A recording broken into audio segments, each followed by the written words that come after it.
죄를 지으시고 겸비하고 또 긍휼히 여기기를 바라시는 분이요 우리에게 은혜 베푸시고 가르쳐 주신 하나님 감사합니다. 오늘도 주님이 이 땅에 나게 하시고 자라게 하시고 또 힘있게 하시고 또 성숙하게 하신 그 목적을 따라서 또 긍휼히 여기고 겸비한 심령으로 살기를 소원합니다. 도와주셔서 우리의 생각대로가 아니라 주의 말씀을 따라 또 생각하고 말하고 살 수 있도록 도와주시옵소서. 통로교육원에서 신약 신학 과목을 개설하고 여러 시간 강의가 진행이 되었습니다.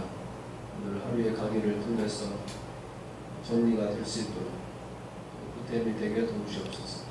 주 예수 그리스도 이름으로 기도합니다. 아멘. 혹시 지금까지 한 것 중에 질문 있으시면 질문 받고, 오늘은 시간적 여유가 물론 해야 될 것도 많지만 시간적 여유도 좀 있고 알겠습니다. 질문 있으세요?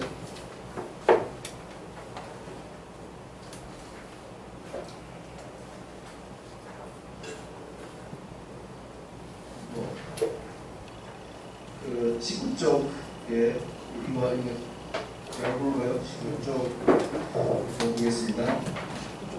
네, 19쪽입니다. 성령이 예배 대상이 되는 것. 지난번에 말씀하신 것처럼 삼위일체 교리에 불과하여 성령이 예배 대상이 될 수 있는가라는 질문에 네라고 답할 수 있죠. 그렇지만 성령이 예배 대상으로 제시된 본문을 찾기는 어렵다. 거고요. 성령이 기도하는 경우도 성령을 찬양하는 경우도 없고요. 성령은 주로 예배자 편에서 예배를 돕는 역할을 하는 것으로 그렇게 기술되고 있습니다. 그 다음에 이제 금지된 예배 대상들 보시면 신약 성경은 오직 하나님만 예배하라고 권하죠. 근데 이제 때로 사람들이 천사나 또 짐승이나 우상, 사단 경배하는 경우가 있는데 안 되는 일이겠죠. 그래서 간단하게 제가 적었고요. 20쪽으로 넘어가시면 누가 예배하는가, 예배를 아무나 할 수 있지 않죠. 사실은 그 모든 클럽이 진입 장벽이 있죠. 골프 클럽도 다 진입 장벽이 있고, 그래서 회원권 구입하려면 많이 들고 그렇죠. 진입 장벽이라는 게 있는데 교회도 원래 진입 장벽이 있는 겁니다. 예배 예수를 그리스도로 믿는 자, 주와 그리스도로 믿는 자만이 사실은 그 교회의 울타리 안에 들어올 수 있는 겁니다. 교회 울타리라고 하는 것은 그거를 조금 그 전문적인 용어로 경계 표지라고 그래요. 경계 표지라고 그러는데 그걸 이제 영어로는 바운더리 마커라고 그러죠. 그러니까 이제 그 울타리 같은 건데 바운더리 마커라고 그러는데, 그러니까 이제 유대교도 경계 표지가 있어요. 유대교의 경계 표지는 율법입니다. 율법 안에 있는 할례 그리고 성전, 이게 그들의 경계 표지죠. 그러니까 모든 공동체는 경계 표지를 가지고 있습니다. 그러니까 예를 들어서 목욕탕에 가는데 남탕, 여탕, 그러면 남탕에 들어가려면 남자라고 하는 경계 표지가 있고 여자는 못 들어가는 거예요. 여탕에도 물론 남자가 못 들어가는 거예요. 그러니까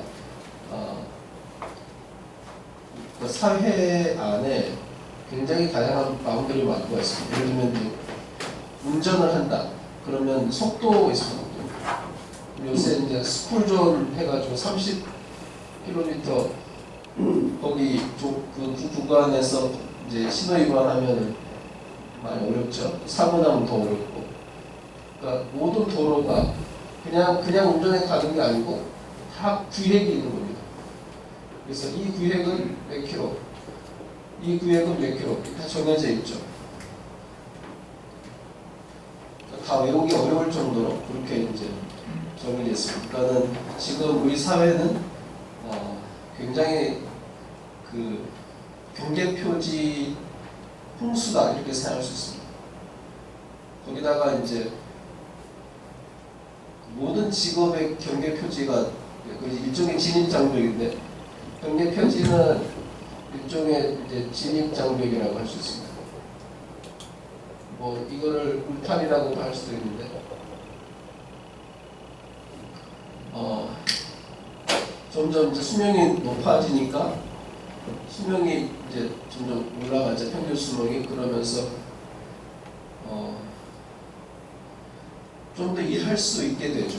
그러니까 좀 더 일하고 싶고, 이제 거기다가 이제 사회가 좀 더 많이 바뀌고 있고, 그러다 보니까 좀 불안하고, 그러니까 지금 청년들은 어떤 직장도 쉽게 가기가 어려워요. 그러니까 예를 들면 공인중개사, 옛날에는 복덕방이라고 그랬잖아요. 거기 자격증이 어디 있어요? 그냥 동네 할아버지들이 그냥 써주면 되는 거였거든요. 그냥. 그러니까 옛날에 자격시험이 어디 있어요? 처음에 공인중개사 시험 뭐 이렇게 만들었을 때 다 붙었죠. 그냥. 그런 식이죠. 지금은 이제 공인중개사 합격률을 낮추겠다고, 그러니까 숫자를 줄이겠다고 그러잖아요. 그러니까 진입장벽이 올라가는 거죠. 점점 모든 게 지금 그렇게 되고 있습니다. 그러니까 울타리는 점점 높아져 가고, 그러니까 이제 청년들은 너무 힘들죠. 이것도 힘들고 저것도 힘들고. 그러니까는 뭐 전에는 입시가 대학이었는데 입시가 이제 고등학교로 내려왔죠. 더 내려왔죠. 어떤 부분들은. 그러니까 애들이 태어나서부터 그냥 온통 그 울타리라고 하는 울타리가 너무 많아요. 거기에 이제 치여 사는 거죠. 근데 이제 성경은 그 믿음이라고 하는 울타리 외에 모든 울타리를 다 거두라고 하죠. 어떤 남녀 차별의, 그러니까 이게 무슨 뭐 소수성 그 문제가 아니고 사회 문화적으로, 예를 들면 아프가니스탄과 같이 어떤 여성에 대한 인권이 전혀 인정되지 않는, 그건 적절하지 않다 이렇게 성경이 말하잖아요. 그러니까 그런 부분, 그러니까 뭐 남녀의 울타리라든지 어떤 혈통상의 울타리라든지 또 언어 문화적인 울타리, 이런 많은 울타리를 가지고 사람을 구별하지 말고 존중하라는 거죠. 성경은 존중해라. 그래서 성경에서는 예수 그리스도 안에 있으면 다 존중받아야 될 존재다 이렇게 얘기하죠. 근데 교회는 그래서 울타리가 딱 하나만 있는 건데, 믿음이라고 하는 울타리 하나밖에 없는 거죠. 그래서 믿으면 들어오는 거고 안 믿으면 못 들어오는 거예요. 안 믿으면 뭐 아무리 돈이 많아도 못 들어오는 게 교회고, 뭐 지위가 높아도 못 들어오는 게 교회죠. 근데 믿으면 누구라도 들어오는 게 교회죠. 그게 성경이 말하는 교회죠. 그렇죠? 네. 근데 다 알고 있죠. 근데 실제로 이제 그러면 진짜 그 울타리밖에 없냐? 근데 제가 전에 듣기로는 이제 실제로 제가 그러니까 이제 경험한 사람한테 들은 거예요. 그러니까 이제 그 목사님 신방을 오셨는데 그 집에 이제 이 주방일을 도와주는 분이 조선족 분이었는데 목사님이 같이 예배 드립시다 한 거죠. 왜냐하면 그분도 그 교회를 같이 다니니까. 그래서 그 집에 그 주인 되는 분이 교회를 옮겼대요. 목사님 날 너무 무시해가지고 조선족이랑 같이 예배 드리게 그런 말을 했다고 교회를 옮겼다 그러더라고요. 그러니까 그건 뭐예요? 이게 그 조선족 분하고 같이 믿음의 울타리 안에 들어올 수 없다는 거죠. 근데 이 이유가 뭐냐? 이제 뭐 물을 수 있지만 어쨌든 그 이유가 성경이 말하는 타당한 이유는 아닐 가능성이 높죠. 왜냐하면 이제 같은 교회 다니는 교인인데 이제 사실은 집에서 같이 계시고 도와주는 분이니까 더 잘해줄 수 있는데, 그렇지만 이제 어쨌든 그분은 그 충분한 이유가 있는 거죠. 근데 야고보서에 그 얘기가 있잖아요. 그게 오늘날 얘기가 아니고 야고보서 2장에 보면 그 이제 부자가 들어오고 가난해 보이는 사람이 들어왔는데 그 넉넉해 보이는 사람은 이제 여기 와서 앉으세요 그러고, 가난해 보이는 사람 거기 서 있든지 그 뭐 알아서 하라고. 이게 뭐냐면 이제 그 부라고 하는 기준을 가지고 진입장벽을 만든 거죠. 그게 이제 미국 같은 경우는 이제 피부색이었죠. 그러니까 흑인 교회에 백인이 가면 차별을 당하진 않아요. 그렇지만 매우 낯선 일이죠. 백인 교회 흑인이 간다. 그건 죽는 일이었어요. 지금은 아니지만. 네.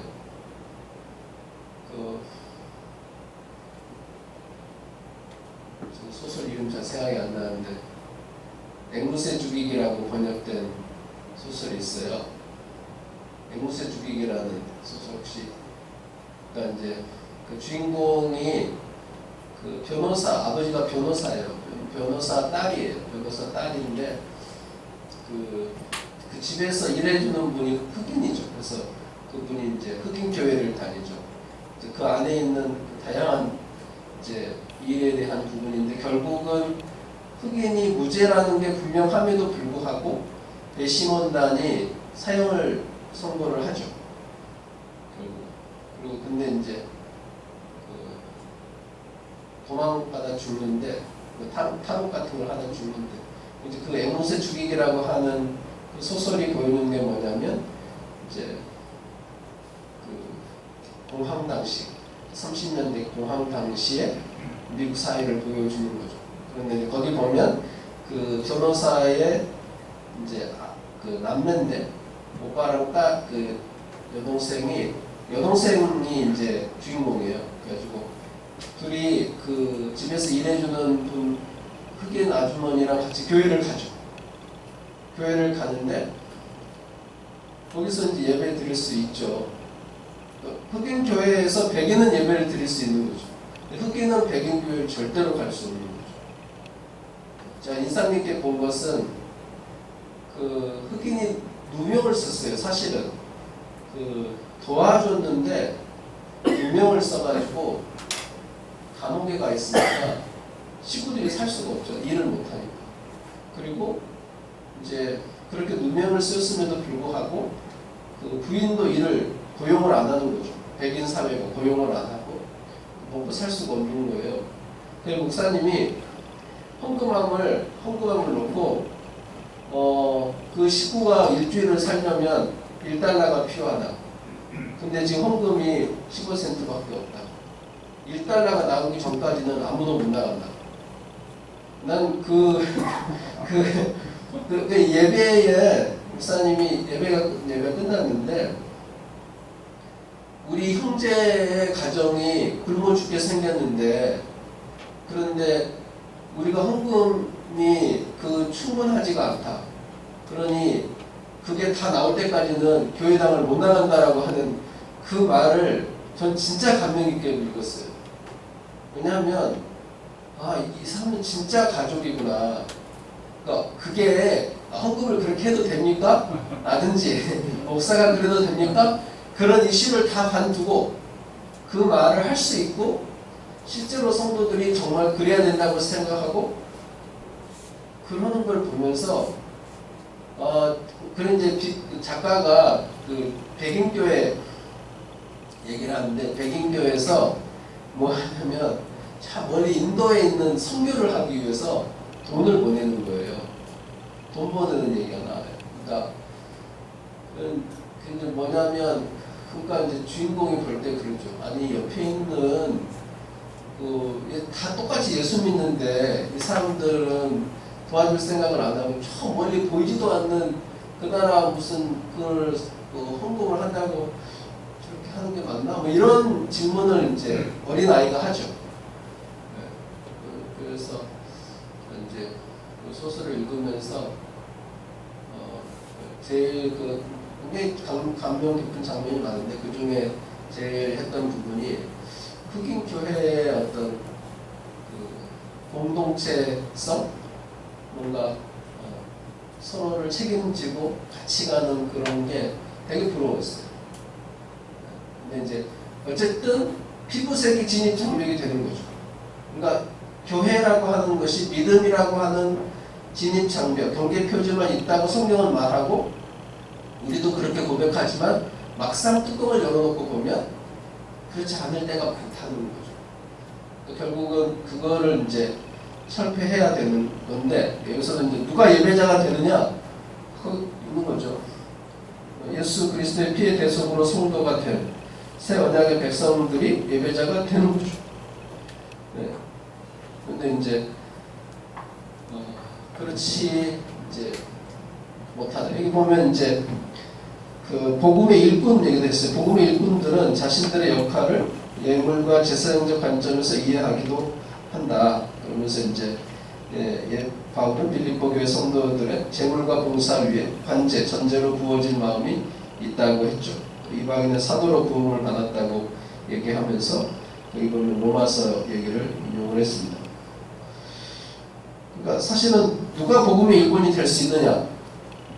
이 부분도 사실은 시대마다 조금씩 달라진 거죠. 그러니까 예를 들면 처음에 이제 직분 얘기를 했지만 누가 이제 교회 직분자가 될 수 있느냐 그런 거죠. 이런 부분에 있어서 성경이 말하지 않은 진입 장벽을 이제 인간이 혹은 교회가 교회 조직체가 이제 만들 수 있는 거죠.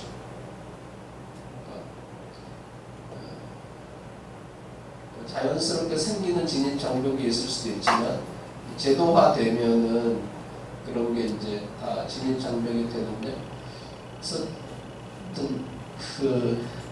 하나님의 영역도 우리가 이제 성경을 통해 확인된 부분들에 대해서 정리를 하지만, 특별히 이제 우리가 사람이니까 예배자니까 이제 이 부분에 대해서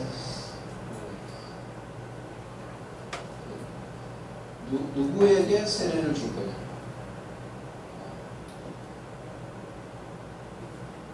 이게 제가 이제 신대원 올 때만 해도 전에 이제 한번 질문하셨던 것 같긴 한데, 그 가톨릭에서 영세 받은 걸 이렇게 인정해줬어요, 세례로. 어쨌든 제가 신학교 올 때는 저는 그거 보고 깜짝 놀랐어요. 그 영세 받은 걸 세례로 인정하는구나. 어째 그렇게 생각 깜짝 놀랐죠. 그런데 이제 꽤 시간이 지났는데 요새는 그런 입장이 아닌 거죠. 최근에 이제 서빙교회 이슈는 이제 그 군에서 세례를 받은 거예요. 청년이. 그럼 이제 교회를 왔는데 자기는 그래서 이제 그러면 무슨 세례 증서가 있냐고. 세례 증서도 없다. 세례 문답을 했냐? 세례 문답도 안 했다. 그럼 이제 그래서 이제 교육자들 이게 세례냐? 그러면서 세례냐? 그래서 내가 세례지. 세례잖냐? 그럼 다시 받아야 되는 거 아닙니까? 어려운 질문이죠. 왜냐하면 세례는 예식이거든요. 세례는 예식인데 그거를 충분하지 않다. 세례 교육도 없고 세례 문답도 없었으니 흠결이 있어서 그 세례는 무효다라는 얘기를 어떻게 인간이 할 수 있냐는 거죠.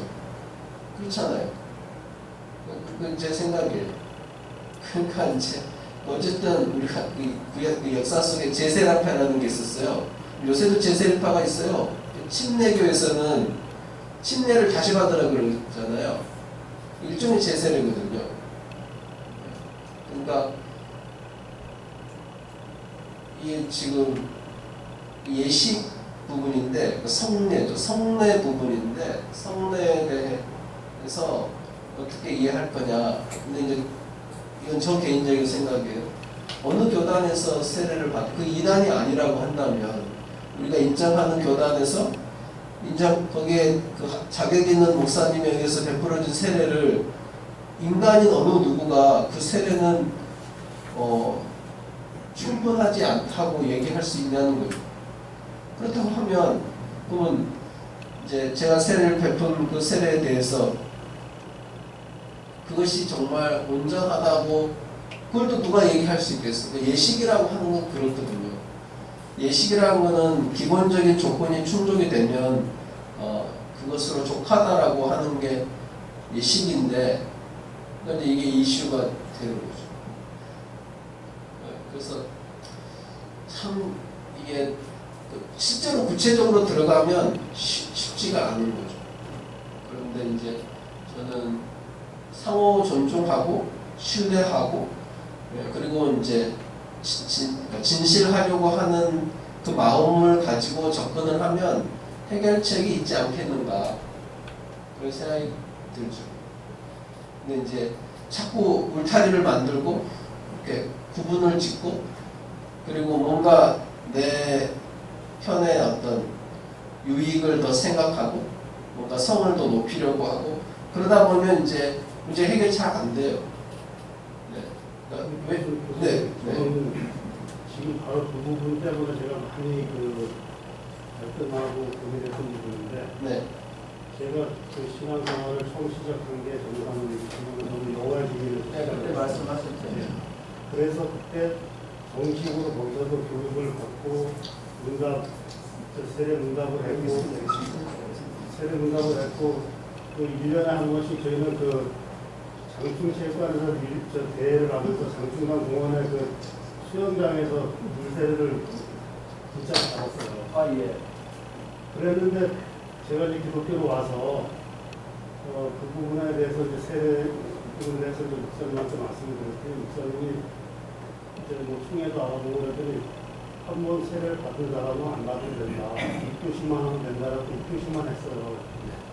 근데 저는 그것이 계속 마음에 깨무직하게 이게 남아 있었어요. 그래서 제가 목사님한테 몇 번 사정을 해서 저는 마음이 깨무직함이 있으니까 다시 세례를 받았으면 좋겠다고 제가 몇 번 얘기를 해서 다시 세례를 받은 적이 있습니다. 잘하셨어요. 잘하신 거예요. 왜냐하면 이제 거기는 두 가지 이유가 있으신 거죠. 하나는 이제 정통교회가 아니었다라고 하는 게 하나가 있고 또 하나는 내가 힘들다. 그러니까 이제 그때 그러면 어떻게 할 거냐. 성찬식 때만 되면은 그게 마음에 압박이 오는 거예요. 계속. 내가 이 성찬식에 내가 참여를 해야 되는 건지 안 해야 되는 건지. 그게 맞아요. 그래서 아무튼 이게 이제 모든 게 다 이렇게 정리가 되고 깔끔하면 좋겠는데 그렇지 않는 일이 많고 또 우리 교단은 또 교단이 크다 보니까 이제 타 교단에 계신 목회자분이 이제 교단 목사님을 데려를 하는 경우에 이제 어떤 교육 과정을 거쳐야만 그게 자격이 충족이 되는 거냐. 이게 또 이제 오랫동안 논의였죠. 결국은 충신이라고 하는 신대원의 어떤 뭔가 도장이 필요한 거죠. 그러면 어떤 과정을 거쳐야 도장을 찍어줄 거냐 하는 거를 결정을 해야 되잖아요. 근데 이게 수가 많을수록 대충하기가 쉬워요. 최근에도 결국 그런 일이 있었죠. 2년 전인가.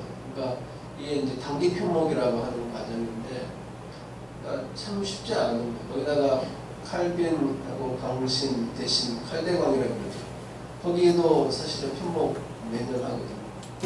그러니까 그분들대로 우리가 왜 다 배웠는데 또 배워야 되냐라고 하는 그게 있는 거고 여기는 여기대로 이제 시간을 따로 내서 대규모 강의를 해야 되잖아요. 200명씩 앉혀서 한 2, 3일에 한 과목씩 끝내야 되는 거예요. 2, 3일에 막 한 과목씩 그렇게 끝내야 되고 그러면 강의도 이게 집중이 안 되고 그렇다 해서 뭐 실력이 얼마나 늘까 이것도 생각이 드는 거죠. 그나마 이렇게 좀 이렇게 숨이 트여야 되잖아요. 그런데 그러니까 이런 그 여러 결정들을 하고 실제로 진행을 할 때 쉽지 않은 거죠. 그래도 지금 제가 생각에 저희 학교에서 제일 잘 되는 과정이 이 과정 같습니다. 유일하게 대면을 하잖아요. 어제 저쪽에 STM이라고 올해 새로 만든 여기 대학원인데 이제 성경학으로 이제 석사 주는 그런 과정을 30명 이렇게 모집해서 하는데 대부분 목사님들이죠. 근데 이제 지난 학기 대면 못했어요. 근데 제가 여기 얘기했죠. 좀 여기처럼 해주자. 여기처럼 해주자. 근데 결국 이제 첫 8주는 그냥 안 하는 걸로 그렇게 이제 하는데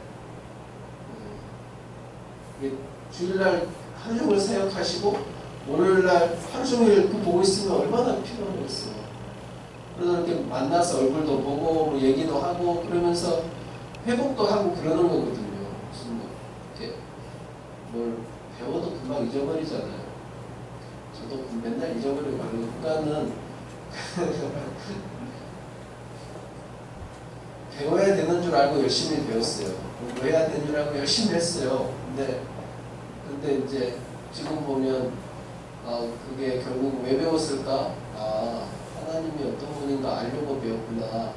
하나님이 어떤 분인지 알았으니까 이제 다른 건 다 까먹어도 되나보다. 그냥 제 생각에 그런 거죠. 그래서 어쨌든 여기 계신 분들은 복되신 거죠. 원하신 대로 할 수 있잖아요. 대면도 가능하고 비대면도 다 선택해서 하실 수 있는 거죠. 저도 좀 그렇게 됐으면 좋겠어요. 모든 가게들이 저희 집에 지금 초, 중, 고 다 있거든요. 초, 중, 고등학교 둘. 얘네들도 학교 꽤 가요.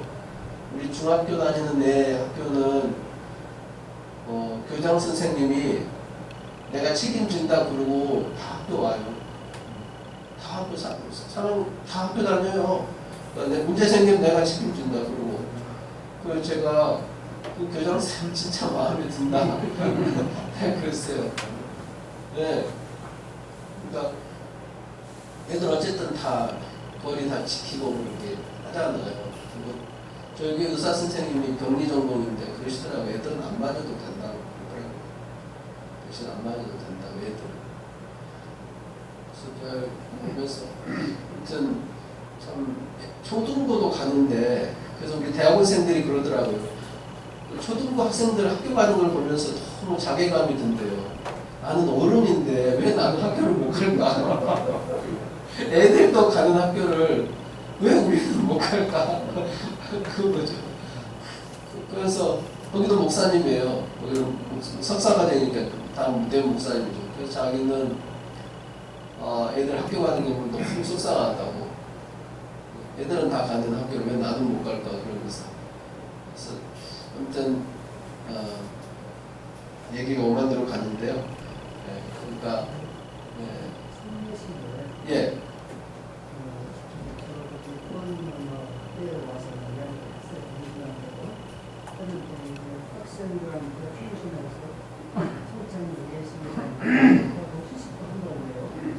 신대원은 그렇죠. 신대원의 정리론 교수님이 총장이 되면서 신대원에서 성찬이라는 걸 처음 시작했어요. 그전에는 없었어요. 정리론 교수님 예배학 전공이셔가지고 예를 들면 노예에서 예. 성찬이를 꼭 하잖아요. 하기 전에. 그렇죠. 그렇죠. 하는데 좀 경력이 있어 보이는 분도 버벅거리는 분도 있어요. 아무래도 떨려서 그렇죠. 예. 그런 거 있고 또 하나는 이제 그 총회에서 그렇지만 예를 들어서 큰 교지에 나가서 네. 세례를 베푸는잖아요. 네. 근데 목사님이 할 수 있잖아요. 네. 근데 여자 선교사 할 수가 없잖아요. 그래서 그렇죠. 우리 총회에서도 선교사라는 사무처가 드린다고. 그렇죠. 또 하나 이제 수동주는 문제. 예. 한국에서는 이제 그 예식사에 보면은 예. 장로들만 수업을 있잖아요. 그렇죠. 이게 장로가 없는 교회에서 성사식을 해야 되겠고, 예. 이제 그가 뭐 자기끼리 우리끼리 왔다 갔다 막 하면서 하긴 하는데, 아닌데. 예. 그게 이제 참 어떻게 그 규정을 하고 예. 인정을 해야 되느냐. 그렇죠. 예, 그런 큰 문제인 것 같아요. 왜냐하면 물론 이제 장로들이 있는 교회들은 이제 규제가 없고 하는데 장로가 없는 그 교회들은 때로는 이제 구교육자들이 수정되는 경우도 있고 없으면은 뭐 재정 집사라고 들어가서 하는 경우도 있고 그것도 아마 좀 기준이 애매하고 이런 성리를 우리가 배우면서도 참 애매할 것 같아요. 어떤 기준이 있어요. 성리라고 하는 거는 기준에 의해서 좀 바뀌어야 되는데 그런 것들 못하니까. 예. 뭐 그럼 너무 딱 성찬할 차례가 됐는데요. 그 간단하게 뭐 언제 예배 드리느냐, 뭐 어디서 예배 드리느냐, 어떻게 드리느냐 읽어보시면 될 것 같고요. 성찬으로 넘어가죠. 그러니까 성찬 굉장히 중요한 겁니다. 지금 코로나로 거의 성찬이 중지가 된 상태죠. 이거는 식당에서 밥 먹지 말라는 것랑 똑같은 겁니다. 성찬은 예배의 핵심 요소거든요. 근데 그거를 교회 스스로 성찬을 멈추고 있는데 이것은 좀 어렵습니다. 그러니까 이해는 하죠. 왜냐하면 우리가 예배에서 봤지만 예배에서 가장 중요한 분은 하나님이시죠. 그리고 하나님께서 뭘 원하시느냐, 하나님께서 받으시느냐, 하나님께서 기뻐하시느냐, 이게 핵심이거든요. 그러니까 우리가 아무리 멋지게 예배를 하겠다고 해도 하나님께서 안 받는다 그러면 그거는 꽝인 거거든요. 나 너무 그래서 예수님 비교하셨잖아요. 바리새인이 하나님 앞에 내가 이것도 하고 저것도 하고 하루에 2번씩 일주일에 2번이죠. 21끼니까 11조가 10번째 거거든요. 21끼 중에 11조는 2끼예요. 레위기를 보면 10번째, 그러니까 10번째 끼가 이제 11조가 되는 거죠. 21끼의 11조는 2끼가 됩니다. 예를 들어서 양새끼가 21마리가 태어났다. 그리고 11조는 2마리만 드리면 됩니다. 아셨죠? 레위기 10장 읽어보시면 돼요. 그래서 사실은 이제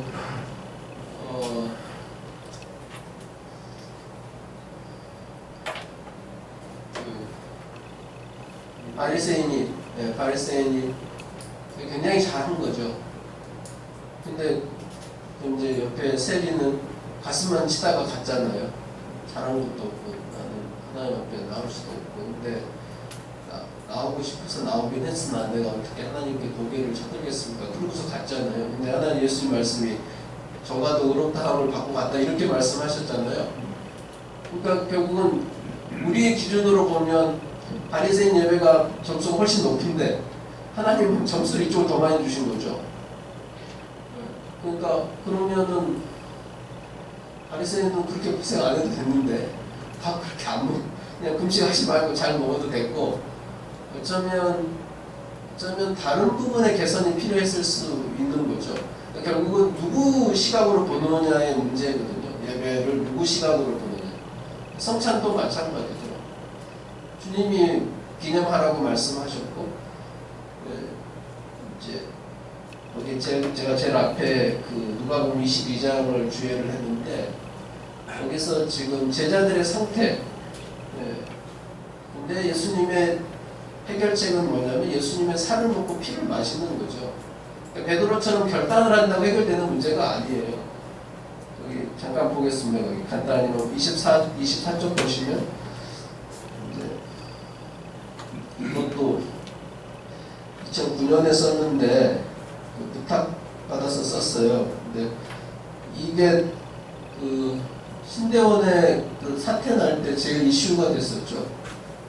왜냐하면 성찬을 집례하는 분에게 흠결이 있다고 학생들이 생각을 했고 그래서 뭔가 반응을 보였고 그것이 적절하지 않았다고 판단을 했고 이런 일련의 과정이 있었어요. 그래가지고 이제 제가 그때 새벽 예배 설교할 때 그때 이제 신대원 있을 때니까요. 그래서 제가 이 원고를 그냥 그대로 읽었어요. 그때가 2017년인가? 그래서 2017년인가 그랬을 거예요. 근데 이제 2017년 아마 학기 초였던 것 같은데 새벽 예배 때 그냥 이걸 그대로 읽었습니다. 왜냐하면 그냥 이걸 읽으면 되는 상황이었거든요. 왜냐하면 그때 이제 성찬이 이슈가 됐고 이제 신약 성경에 있는 이제 성찬 관련된 부분이었고 그래서 6월절 준비 나오는데 하나님의 구원을 기념할 6월절이 가까운데 두 종류의 사람이 있죠. 한쪽은 죽이는 것 생각하는 대제사장 서기관이고 한쪽은 재미를 노림을 사용하는 예수님이죠. 그래서 이제 그 대제사장들 제가 자세히 설명했어요. 네, 그리고 이제 돕는 자가 있는데 사탄이고 6월절에 필요한 것은 양이나 염소, 무교복과 순나물이죠. 하지만 로마 총독에 의해 임명된 대제사장 사단과 유다 이들의 사용한 도구는 돈이죠. 자, 넘어가겠습니다. 25쪽. 이들과 달리 예수님은 6월절 준비에 관심이 있습니다. 이유는 이제 마땅히 할 바이기 때문이죠. 그래서 베드로, 요한, 주인의 명을 따라 6월절 준비에 물동이를 잇는 사람. 이 물동이를 잇는 남자예요. 물동이를 잇는 남자가 이게 접선 암호예요. 그러니까 베드로와 요한이 6월절 준비를 어디서 해요? 라고 물었죠. 그랬더니 물동이를 잇는 남자를 만날 것이다 그러시죠. 그럼 그 남자를 따라가면 그 집 주인한테 얘기하면 자리를 줄 거다. 그럼 거기서 6월절을 준비하게 된 거죠. 왜 이렇게 해야 되냐면 예수를 잡으려고 하잖아요. 그러니까 그 장소가 공개가 되면 안 되고 가룟유다가 있기 때문에 가룟유다가 알면 안 되거든요. 그래서 접선 신호가 뭐냐면 물동이를 잇는 남자예요. 근데 왜 물동이를 잇는 남자가 접선 신호가 됐을까요? 지금 그때는 6월절이니까 보통 한 100만 정도가 예루살렘에 있었다고 생각하거든요. 평상시와 달리 6월절에는 밖에서 온 사람들 때문에 100만이면 50만은 남자라고 하면 50만이 남자인데 물동이라는 남자가 어떻게 그게 될까요? 쉽게 생각해 보세요. 그렇죠. 그렇죠. 물동이는 여자만 매는 거예요. 남자는 이 가죽 부대를 매거나 나구에다가 이렇게 가죽 부대서 물동이를 이는 건 여자예요. 우리도 옛날 어렸을 때 생각하면 지게질은 남자가 했잖아요. 그렇지만 머리에다 이는 건 그렇죠. 그러니까 거기서도 물동이를 이는 건 여자예요. 근데 물동이를 인 남자가 있는 거죠. 그럼 그 남자는 얼마나 좀 그러지 않겠어요? 쪽팔린다 그러잖아요. 사실은 물동이를 이고 가는 게 이게 되게 남자로서는 창피한 일인 거죠. 그런데 그 남자는 그렇게 하는 거죠. 왜냐하면 누가 자기한테 다가올지 모르지만 그 사람에게 신호가 되기 위해서, 표적이 되기 위해서 그렇게 하는 거예요. 그러니까 물동이를 남자가 그냥 볼 때는 아무렇지도 않은데 가만 보면 이 남자는 굉장히 큰 수치를 무릅쓰고 그 물동이를 이고 가는 거예요. 사실은 언제 만날지 모르니까 어떻게 해요? 하루 종일 왔다 갔다 하는 거죠. 물동이고. 그런데 이제 베드로와 요한 만나가지고 접선이 된 거죠. 그래서 이제 6월절 식사를 하신 거거든요. 그러니까 6월절에 대한 어떤 예수님의 관심, 그리고 하나님의 어떻게 보면 작전이죠. 거의 그 아프간 탈출 같은 작전이에요. 그렇게 해서 된 거죠. 그래서 물동기인 남자도 참 특별한 남자입니다. 이들이 사용하는 도구는 물동이, 객실, 큰 다락방이죠. 관심사는 6월절 준비. 가장 중요한 핵 예식은 먹는 거죠. 그래서 이들이 하는 질문은 어디서 라고 하는 거죠. 그래서 이제 성찬을 준비하면서 우리도 무엇을 생각하는지, 누가 우리를 돕는지, 우리가 무엇을 쓰는지, 관심사가 뭔지 질문해야 되지 않겠나 그런 생각이 드는 거죠. 그래서 새 언약 체결이라는 건데요. 여기 보면 예수님과 사도들의 유월절 예식은 두 부분으로 나눕니다. 첫 부분은 전통적 유월절 예식이고, 이제 그래서 두 번째가 하나님 나라 유월절 예식이에요. 그래서 이게 두 개가 이제 구별되는 것이 맞다고 생각합니다. 그래서 이제 거기에 대한 설명 조금 했고요. 그래서 26쪽으로 가시면 전통적 유월절 예식이 끝나는 게 이건 출애굽을 기념하는 거죠. 예수님은 하나님 나라 유월절 예식을 집전하셔요. 원래 유월절에는 유월절 양을 잡잖아요. 그렇죠? 고기를 먹게 돼 있는 거예요. 근데 예수님은 고기를 주신 게 아니죠. 빵을 주시면서 이게 내 살이다 하신 거죠. 빵을 주시면서 고기다 하신 거예요. 네.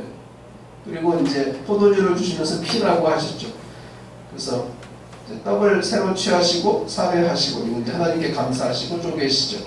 떼어서 주시고, 이것은 하나님 나라 유월절 어린 양이 되시는 예수님의 몸이죠. 곱게 갈려 떡이 된 곡식처럼 예수님의 몸도 하나님 나라 백성 위에 철저히 권한받고 찢기실 것을 보여줍니다. 떡을 다 먹은 뒤 잔을 들고 그와 같이 하셨죠. 다시 말해서 잔을 취하고 사례하시고, 그리고 잔에 담긴 포도주도 나누셨다 이 말이죠. 그래서 보면 헬라어 좀 있는데, 예수님 몸은 주어진 바로, 예수님 피는 부어진 바로 이제 불리죠. 예수님은 유월절 예식에 새 숨결을 불어 넣으셨습니다. 하나님 나라 구원을 위해 자신의 몸을 주시되 갈리고 다스워지는 것을 마다하지 않으셨죠. 피를 부어주신 거죠. 승천하신 후에는 성령을 부어주십니다. 이게 똑같아요. 헤어라는 단어인데 성령을 붓다라는 단어와 피를 붓다라고 한 단어가 같습니다. 사도는 예수님의 몸을 먹고 피를 마시기만 하면 되죠. 이게 옛 언약과 달라요. 구약이죠. 구약은 여호와의 명하신 모든 말씀을 우리가 준행하리이다 라는 약속하에 체결된 언약이 구약입니다. 신약은 예수님께서 어떻게 서로 사랑할 거냐? 이렇게 물어보시고 사랑한다는 약속하에 살과 피를 주신 게 아니에요. 그냥 먹으라 마시라 이렇게 하신 거죠. 그래서 이제 누구라도 먹고 마시기만 하면 되는 거죠. 그래서 이게 새 언약입니다. 성찬 예식은 유월절의 답습이 아니고요. 새 언약 예식입니다. 양이나 염소고기가 더 이상 성찬상에 올라오지 않고 떡과 잔만 올라오죠. 양과 염소의 피는 필요 없습니다. 보혈만 있으면 됩니다. 은혜로 주어진 하나님의 구원에 대한 감사와 감격만 있으면 되죠. 그래서 성찬에 참여할 때 감사와 감격이 있는지 볼 필요가 있는 거죠. 인자를 파는 자에 대한 말씀을 이제 그 다음 하시는데, 이제 불청객인 유다에 대한 말씀이죠. 그래서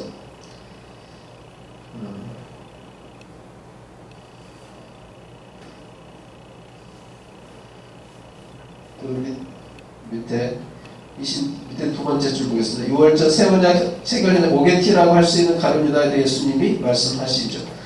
유심히 보면 유다를 위한 말씀이기도 합니다. 예수님은 유다의 이름을 거명하지 않으셔요. 나를 파는 자라고 하실 분이죠. 유다에게 화가 있다라고 하지 않고 인자를 파는 그 사람에게 화가 있다. 그래서 자신을 그로, 유다를 그 사람으로 객관화시켜 말씀하시죠. 감성 섞인 말씀이 아니에요. 사실 명제를 기술하십니다. 누구라도 인자를 팔면 안 되죠. 가룟 유다라도 인자를 팔면 안 되죠. 그러니까 유다도 안 팔면 됩니다. 근데 이 앞에 유다는 이제 거짓된 태도를 취하는데 마치 이렇게 묻는 듯하면 누구야? 누가 예수를 팔려고 하지? 나는 아닌데 이런 식으로 이제 표현을 하죠. 그래서 성찬을 받으면서도 복음 진리와 일치하지 않는 거짓되고 왜곡된 생각을 품고 있다면 회개해야 된다는 거죠. 그리고 이제 사도들이 이제 누가 크냐 이렇게 싸우잖아요.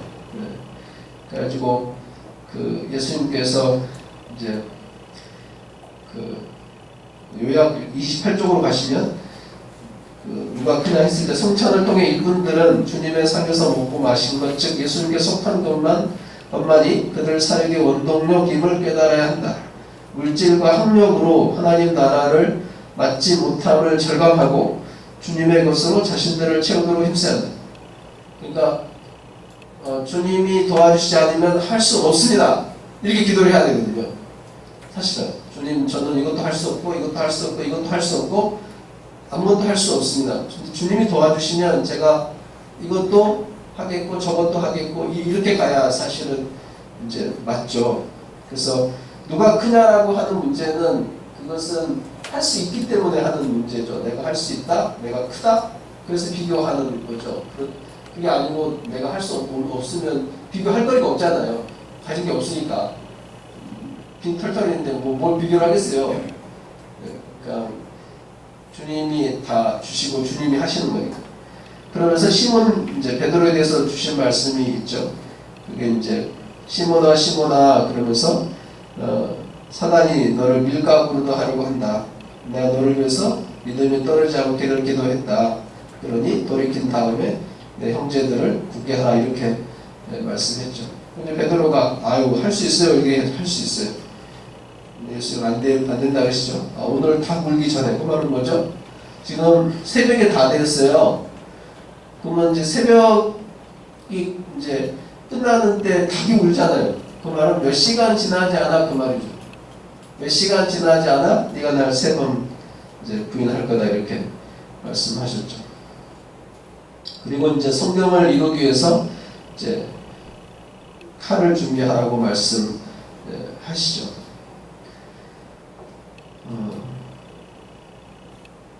그래서 거기 보면 이제 이 말씀은 거기 28쪽 밑에 세 번째 줄. 그런데 이어지는 말씀은 이전과 다르다. 선대 있는 자는 가지고 주머니도 그리하고 검 없는 자는 겉옷을 팔아 살아 이렇게 말씀하시는 거죠. 그래서 왜 그러시는가? 성경을 이루기 위해서 그렇다. 29쪽 기록된 바 저는 불법자의 동료로 여김을 받았다. 한 말이 내게 이루어져야 하기 때문에 그래서 칼을 준비해라. 그랬더니 이거 2개 있습니다. 그러면 족하다. 그럼 내가 오해받기에 충분하다. 이렇게 말씀하시죠. 사실은 이제 거기 이제 위에서 설명하긴 했는데 대지사장의 종 말고의 귀를 이 칼로 자르잖아요. 그 예수님이 잘했다 한 게 아시죠? 칼로 막았다. 그러고는 어떻게 했어요? 이것까지 참으라. 그 말이 이것까지 허락하라고 말씀이거든요. 그러고서 귀를 치료해 주시죠. 그러니까 대제사장의 그 종의 귀가 잘리면 이 사람 실직하는 거예요. 왜냐하면 내 얘기를 보면 제사장 그 업무를 볼 때 신체 결함이 이게 없거나 하게 되면 할 수가 없어요. 그러니까 이 사람 대제사장의 종이잖아요. 근데 귀가 없으면 이제 수종을 못 두는 거예요. 우리로 하면 실직하는 거죠. 예수님이 실직하지 않게 귀를 붙여서 이렇게 붙여주셨죠. 그래서 거기 29쪽 세 번째입니다. 여기 새 유월절 언약 백성과 그들의 주님이 받을 오해가 있는데 법을 지키지 않는 자라고 여겨지는 것입니다. 말씀 성취를 위해 노력함에도 불구하고 말씀을 어기는 일이라고 여기죠. 성찬과 복음을 피상적으로 이해하는 사람들이 있어서 그렇습니다. 예수님은 예언된 오해가 일어나기를 바라셨고요. 그래서 사도들도 예수님처럼 비록 예수님의 예언이 자신들의 고난에 대한 것이었지만 그들에게 성취되는 것을 이제 기뻐하죠. 그래서 밑에 성찬을 대하는 이분들의 마음이 이와 같아서 비록 자신들이 오해받고 고생할 거라는 말씀마저도 일어나기를 기대하는 마음 있어야지 성찬을 할 수 있다. 이렇게. 그래서 그 다음에 이제 초대교회 성탄, 그래서 그 성찬에 대한 자세한 설명을 좀 했는데 좀 쉬었다 할까요? 네, 쉬었다 하겠습니다.